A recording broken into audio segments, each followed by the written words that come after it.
r/AskReddit, who's the worst main character we're supposed to sympathize with? Hannah Baker from 13 Reasons Why. Commits suicide and becomes romanticized by the school and everyone around her, gets a cute boy to become obsessed with her and view her as the one who got away, and gets revenge on all her bullies. It's everything you don't want to tell or show a person struggling with suicidal thoughts.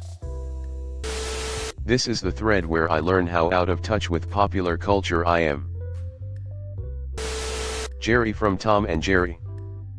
Now, nothing in the Tom is really consistent and a lot of their dynamic depends on whichever studio did the episode. But I remember a lot of times when Tom wasn't really trying to seriously hunt/hurt Jerry, he was usually toying with him like cats do, or if he'd cross the line, he would immediately feel bad about it and then save Jerry himself. Meanwhile Jerry, the little fuck we're supposed to root for, uses that to his advantage to lure Tom into situations that genuinely would have killed him if not for cartoon immortality. Caillou. Chris Pratt in the movie Passengers. Out of pure selfishness, the dude decides to ruin the bright future of a girl so that she has no other option than to live with him. She'll never accomplish the great projects she had, she'll never see any of her loved ones, she'll never be able to even talk to another human being, she will live in prison for the rest of her days. While the movie hints at the fact that he's a selfish asshole, it's largely overbalanced by the idea that a man's gotta do what he's gotta do to pursue his own happiness. In the end, her Stockholm Syndrome is presented as a happily ever after ending. That dude from The Notebook. If you don't go on a date with me, I'll kill myself. Emily from Emily in Paris. Jax Teller from Sons of Anarchy.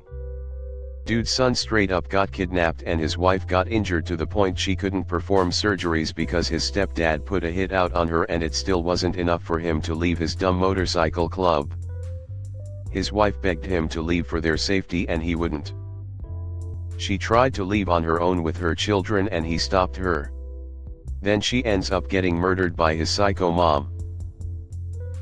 Dude was a straight up POS. /r/grandpajoe hate. Edit. Crap, this is my most upvoted comment now. But it's so mediocre. Piper from Orange is the New Black. Ross and Rachel. They really do deserve each other. That bald-headed little bastard from a kids show who acts like a spoiled shit. Caillou did not want to go to the park today. Like all days, Caillou was being passive-aggressive. Carrie Bradshaw. Emily from Emily in Paris. She fucks up and barely suffers the consequences. Sleeping with a friend's partners and still remains friends with both of them openly. Screws up business opportunities, nothing besides a slap on the wrists, and somehow, it's magically resolved. And her whole I am a dumb American, bone apple tea. And she dresses like if Harry Styles was color blind. Evan Hansen, he's a legit monster. The most recent Velma. Narcissistic, mean, and stuck up with no intention of growing as a person. I would have said Nate from Ted Lasso, but the show caught my vibe and turned him into the antagonist. I hope he doesn't get a redemption arc. Tori Vega from Victorious. She kissed Beck in front of everyone just to get back at Jade, and she kissed Kat's boyfriend because she was jealous. And she didn't seem to care that her prom prevented Jade from doing her performance. Rory Gilmore whiny, narcissistic, cheated on multiple boyfriends. Sheldon Cooper. Ted Mosby. Kate Yeager from the newer Transformers movies. Was Sam a good main character? No. Not at all. But damn, Kate is horrible. In his first, let's say, 10 minutes on screen we learn that he doesn't pay for his house, his electricity, he doesn't pay his employee, he is a shit inventor, overly protective of his daughter and all around an ass. And he only gets worse. Debbie Gallagher from Shameless. Truly a horribly selfish, self-centered, and all-around horrible person. All the nerds from Revenge of the Nerds. Dawson Leary from Dawson's Creek. Abe Lincoln from Clone High. It's kind of an obscure one-season wonder from 20 years ago that not enough people cared about, but I feel a few fans will be here and agree with me. That stupid Will Smith fish in Shark Tales. The kids from the Trix cereal commercials. All the rabbit wants to do is eat some cereal, but the kids won't let him just because he's a rabbit. Racist pricks. Sierra Burgess. She was a dick. Darth Vader. He slaughters millions of people and then chooses to not kill his son, and suddenly that's okay and he was a good guy and gets to Jedi heaven. That's pretty bad. Peppa MFing Pig. Little brat. Both from the Kingkiller Chronicle is a good one, but I think the entire point of that series is that the story is about the downfall of a hero and it's supposed to all come crashing down after he gets too deep into his hubris. Not that we're ever going to find out or anything. Tom Cruise in Risky Business. There's a setup in the beginning. He's in some business class where they're supposed to come up with some business idea.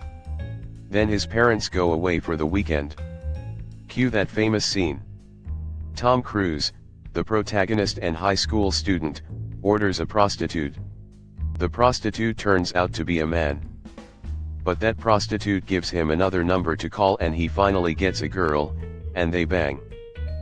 Something happens where Cruise now needs money. He and the prostitute he's befriended decide to start a brothel in his parents' house. A brothel that caters exclusively to Cruise's high school friends. They make the money they need and then some. Parents come home none the wiser. We end with Tom Cruise back in the business class failing the assignment because he was busy doing the whole child brothel thing, but ends with a voiceover where he's proudly saying how much money he actually made. Turns out he actually was a businessman. Mark from Rent. I love Rent, but as I get older the more ridiculous it gets. Mark is a rich kid who has parents that love him, but he runs off to cosplay as someone who is poor to make films, which is really just him pointing his camera at poor people all day. He doesn't think he should have to pay rent to Benny because they were friends and he let them stay for free for a long time and he thinks that should just last forever. Then he finally gets a job but quits because it was selling out. Ugh. Ted from How I Met Your Mother. He's like Ross from Friends but somehow worse. That chick from Twilight. Meredith Grey. Grandpa Joe. Lazy prick stayed glued to the bed until his grandson got the golden ticket. Meanwhile, Charlie's mom is working her tail off supporting the entire family.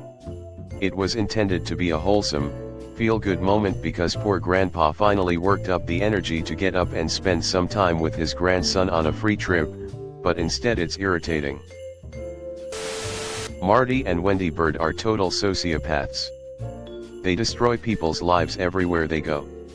Yet, I find myself rooting for them. The Gilmores. Both are horrible people. Everyone on Big Bang Theory. Ted and the gang in How I Met Your Mother. They're terrible to a lot of people. Edit. Barney literally admits to human trafficking a woman in the Beckett episode and they say he's a good guy 20 seconds later cause he apologized for forgetting a girl's name he slept with. And don't get me started on Ted. Abuela from Encanto. She blamed everything that went wrong on her children and grandchildren. Edit.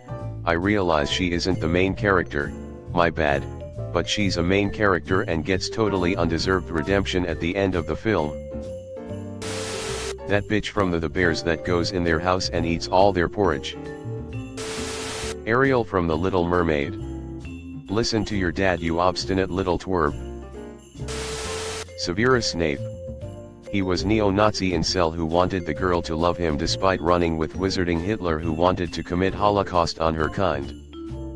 When he learned that her son is targeted. He begged for her life alone, not her child or husband whom he wished dead anyway. Then he bullied her son for 7 years and the other child whom he indirectly orphaned, and literally every non-Slytherin kid for close to 2 decades. But all should be forgotten because he said always. Piper Chapman. Scott Pilgrim from Scott Pilgrim vs. The World. Has a GF. Decides to pursue Ramona while in the relationship with Knives. Gets his friends to cover up for his cheating ass. Expects to walk out of it all smelling like roses. And we're supposed to cheer for this shithead during the fights and hope he wins? Fuck that. ETA for all the not supposed to cheer for him and he's not a good guy comments. His fights are still shown as a death possibility, and we all become curious as to the weakness point of each opponent. But of course after he finds it, they're defeated, and we anticipate the mystery of the next one. Therefore the movie makes us wanting him to win all the time cause death avoidance, and curiosity. Greg Heffley. Anyone from Succession. Amazing show in that everyone is detestable, you don't like any of the characters, you want them all to get punched in the face, but it's unmissable. Eleanor Guthrie from Black Sails. We're supposed to root for her because of the situations she's often in, struggling as an independent woman in a ruthless man's world of the 1700s, but she fucks over her supposed friends and everyone that's ever tried to help her at every opportunity. Then turns around and is shocked, horrified, and plays the victim when they do it back. Classic narcissist. ITT, a shit ton of main characters you're not actually supposed to sympathize with. I think a lot of people will disagree, but Ferris Bueller from Ferris Bueller's Day Off. He dragged his friend Cameron around and made him do a bunch of stuff that Cameron didn't want to do while he was sick. The first time I watched the movie I just spent the entire time feeling bad for Cameron. The guy from Downfall. He's a bit of a dickhead. Both the leads in The Notebook are just terrible, terrible people. Wanda Maximoff. This woman was straight torturing an entire town just because her boyfriend died.